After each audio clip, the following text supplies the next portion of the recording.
ઈસવીસન પૂર્વે 6ઠ્ઠી સદીમાં ભારતમાં સામાજિક અને ધાર્મિક સુધારણા ક્ષેત્રે મહત્વપૂર્ણ કાર્યો થયા હતા.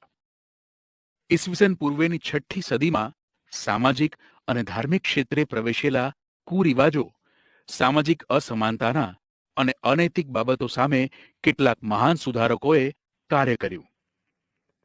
તેમાં ગૌતમ બુદ્ધ અને મહાવીર સ્વામી મુખ્ય છે. ગૌતમ બુદ્ધ અને બૌદ્ધ ધર્મ વિશે જાણવા માટે આપણને જાતક કથાઓ અને બૌદ્ધ ગ્રંથો ત્રિપિટક, સુત્ત પિટક, વિનય પિટક અને અભિધમ્મ પિટક માંથી ઘણી માહિતી સાંપડે છે. 550 જેટલી જાતક કથાઓ બુદ્ધના પૂર્વજન્મો સાથે સંકળાયેલી છે. ભારતમાં હિમાલય ક્ષેત્ર તરફ નેપાળની તરાઈમાં કપિલવસ્તુ નામનું રાજ્ય હતું. કપિલવસ્તુના ક્ષત્રિયો શાક્ય કહેવાતા. તે ગણરાજ્ય હતું. આ ગણરાજ્યના વડા શુદ્ધોધન હતા. શુદ્ધોધનના પત્ની મહાદેવી હતા. ગૌતમ બુદ્ધનો જન્મ ઈસવીસન પૂર્વે 566માં શુદ્ધોધન અને મહાદેવીના ઘરે થયો હતો. તેમનું બાળપણનું નામ સિદ્ધાર્થ હતું. જન્મના થોડા દિવસો બાદ તેમના માતા મહાદેવી મૃત્યુ પામ્યા. તેથી તેમનું પાલન પોષણ ગૌતમી મહાપ્રજાપતિએ કર્યું, જે તેમના પાલક માતા હતા. નાનપણથી જ સિદ્ધાર્થ શિક્ષણ અને જ્ઞાન સાથે સંકળાયેલા હતા. કપિલવસ્તુની બાજુમાં આલાર કલામ નામના એક સંતનો આશ્રમ આવેલો હતો. આલાર કલામ તેમના ગુરુ હતા. સિદ્ધાર્થ તેમના આશ્રમમાં જતા. અહીં તેઓ ધ્યાન ધરતા હતા.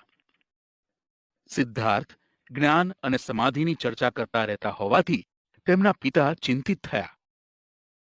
સિદ્ધાર્થના યુવાવસ્થામાં લગ્ન કરાવવામાં આવ્યા હતા. તેમની પત્નીનું નામ યશોધરા હતું. તેમને રાહુલ નામનો એક પુત્ર હતો. લગભગ 30 વર્ષની વયે જ્ઞાન પ્રાપ્તિ અને સત્યની શોધ માટે તેમણે પોતાના રાજવી પરિવાર અને રાજ્યનો ત્યાગ કરી સંન્યાસી બનવાનું નક્કી કર્યું. એક રાત્રે તેમના સારથી છન્ન અને પોતાના પ્રિય ઘોડા કંથકને લઈને રાજ્ય બહાર આવેલ નદી કિનારે ગયા. પોતાના રાજવી પોશાકનો ત્યાગ કરીને છન્નને પોતાના તમામ આભૂષણો આપી કંથકને લઈને રાજમહેલ જવા આજ્ઞા આપી અને પોતે સંન્યાસીના ભગવા કપડાં ધારણ કરી જંગલ તરફ ચાલ્યા. ગૃહ ત્યાગ બાદ તેઓ રાજગૃહ અને પછી પુરુવેલા નામના સ્થળે ગયા. અહીં 5 બ્રાહ્મણો સાથે તપશ્ચર્યા શરૂ કરી. તેમને લાગ્યું કે અન્ન જળનો ત્યાગ કરી શરીરને કષ્ટ આપવાથી જ્ઞાન પ્રાપ્તિ થશે નહીં. આધ્યાત્મ માર્ગ અને પોતાની તૃષ્ણાઓ પર વિજય મેળવવો એ જ મનુષ્યનું મોટું કર્તવ્ય છે. તેમણે 5 બ્રાહ્મણોનો સાથ છોડી એકલા જ તપશ્ચર્યા કરવાનો નિર્ણય કર્યો. બોધિ ગયા ખાતે એક પીપળાના વૃક્ષ નીચે બેસી તેમણે સત્ય અને જ્ઞાન પ્રાપ્તિ માટે સાધના શરૂ કરી. ઘણા દિવસોની સાધના પછી વૈશાખી પૂર્ણિમાના દિવસે તેમને જ્ઞાન પ્રાપ્ત થયું. જ્ઞાન પ્રાપ્તિ થતાં સિદ્ધાર્થમાંથી તેઓ બુદ્ધ થયા. બુદ્ધનો અર્થ જાગ્રત કે જ્ઞાની થાય છે. પાછળથી તેઓ ગૌતમ બુદ્ધ કહેવાયા.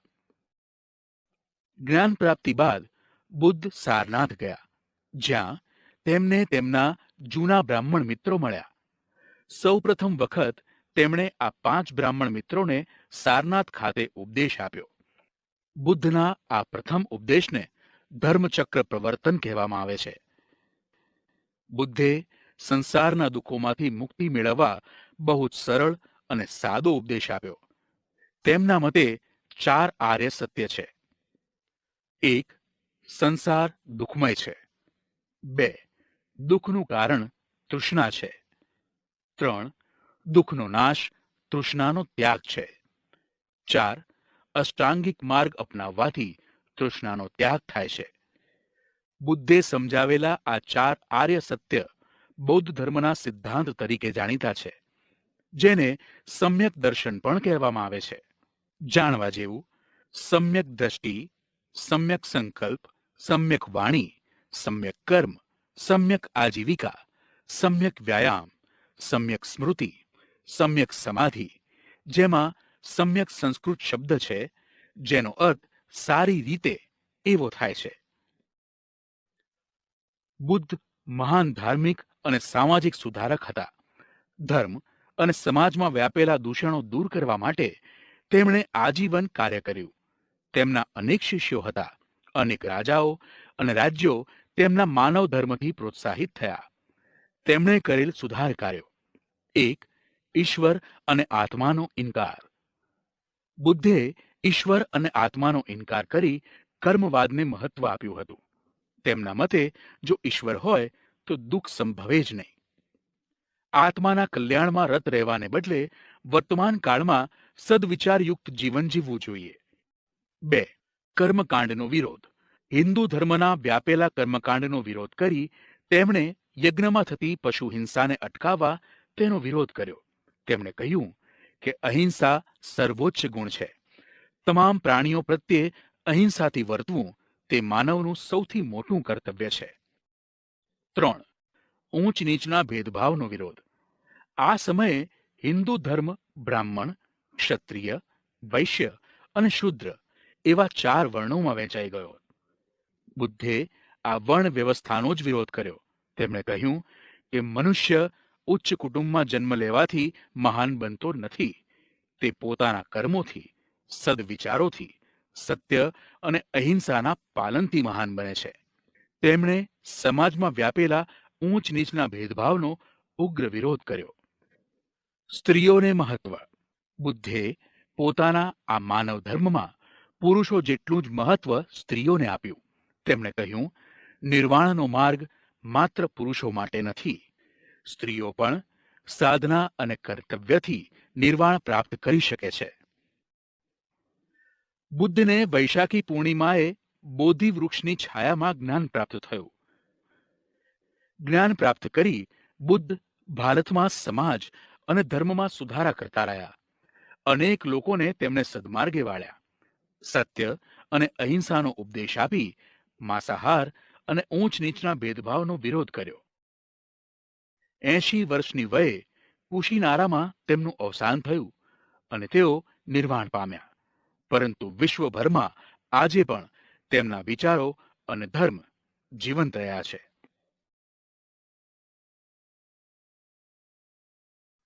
બૌદ્ધ ધર્મની જેમ જ ભારતીય સમાજ જીવનમાં જૈન ધર્મનું પણ અગત્યનું સ્થાન છે. જૈન ધર્મમાં કુલ 24 તીર્થંકરો થયા. આગમ ગ્રંથો જૈન ધર્મને જાણવાના મહત્વપૂર્ણ સ્ત્રોતો છે. આ ગ્રંથો પ્રમાણે જૈન ધર્મના પ્રથમ તીર્થંકર ઋષભદેવ અથવા આદિનાથ હતા. 23મા તીર્થંકર પાર્શ્વનાથ હતા. પાર્શ્વનાથ કાશીના રાજા અશ્વસેનના પુત્ર હતા. તેમણે 30 વર્ષની વયે ગૃહત્યાગ કરી સંન્યાસી બની જૈન ધર્મનો ઉપદેશ આપ્યો હતો. તેમણે વૈદિક ધર્મ અને કર્મકાંડ તથા જાતિ પ્રથાનો વિરોધ કર્યો હતો. તેમણે સત્ય, અહિંસા, અસ્તેય અને અપરિગ્રહનો ઉપદેશ આપ્યો હતો. તેમના પછી 24મા અને છેલ્લા તીર્થંકર મહાવીર સ્વામી હતા.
બુદ્ધની જેમ જ મહાવીર સ્વામી પણ સંસારને ભય અને દુઃખોથી ભરેલો માને છે. તેઓ ઈશ્વરનો ઇનકાર કરે છે. તેમના ઉપદેશને ત્રિરત્નના સિદ્ધાંત તરીકે ઓળખવામાં આવે છે. તેમણે 5 વ્રતોનો ઉપદેશ આપ્યો હતો. 1. અહિંસા. મહાવીર સ્વામી માનતા કે હિંસા એ માનવ સમાજનું સૌથી મોટું દૂષણ છે. કોઈ પણ પ્રકારની હિંસા કરવી જોઈએ નહીં. નાનામાં નાના જીવને પણ જીવવાનો પૂરો અધિકાર છે. મનમાં પણ હિંસા કરવી જોઈએ નહીં. પ્રાણી માત્રની રક્ષા કરવી એ જ મનુષ્યનું સાચું કર્તવ્ય છે. 2. સત્ય. ક્યારેય અસત્યનું ઉચ્ચારણ કરવું જોઈએ નહીં. વિચાર્યા કે સમજ્યા વિના બોલવું જોઈએ પણ નહીં. સત્યના પાલન માટે ક્રોધનો ત્યાગ કરવો જોઈએ. સત્યનું હંમેશા દરેક પરિસ્થિતિમાં પાલન કરવું જોઈએ. 3. અસ્તેય. ચોરી એ સૌથી મોટું અનિષ્ટ છે. કોઈની પણ અનુમતિ વગર તેની વસ્તુ ગ્રહણ કરવી જોઈએ નહીં. કોઈની આજ્ઞા વગર કોઈના ઘરમાં પ્રવેશ કરવો તે પણ ચોરી છે. તેમ સમજાવી તે સમયના સમાજને ચોરીની વૃત્તિથી દૂર કરવાનો તેમણે પ્રયત્ન કર્યો. 4. અપરિગ્રહ. મનુષ્યએ પોતાની જરૂરિયાત કરતાં વધારે ચીજવસ્તુઓ, ધનધાન્ય, આભૂષણો, વસ્ત્રોનો સંગ્રહ કરવો જોઈએ નહીં. જેટલી જરૂરિયાત હોય તેટલું જ રાખવાથી સંગ્રહ વૃત્તિ ઘટે અને પરિણામે ગરીબો સુધી અનાજ જેવી ચીજવસ્તુઓ પહોંચે તેવો મહત્વનો સંદેશ તેમણે આપ્યો. 5. બ્રહ્મચર્ય. તેમણે જૈન સાધુઓ અને સાધ્વીઓને બ્રહ્મચર્યનું પાલન કરવા ખાસ જણાવ્યું.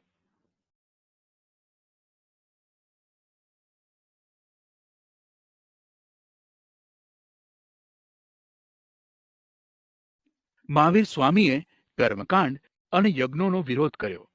તેમણે ઈશ્વરનો ઇનકાર કર્યો. યજ્ઞમાં થતી પશુ હિંસાની નિંદા કરી. સ્ત્રીઓને સમાન અધિકાર આપવાની વાત કરી. બુદ્ધની જેમ જ તેમણે લોકોની ભાષા પ્રાકૃત અને અર્ધમાગધીમાં ઉપદેશ આપ્યો. સાદા અને સરળ ઉપદેશથી લોકોનું જીવન બદલી નાખ્યું.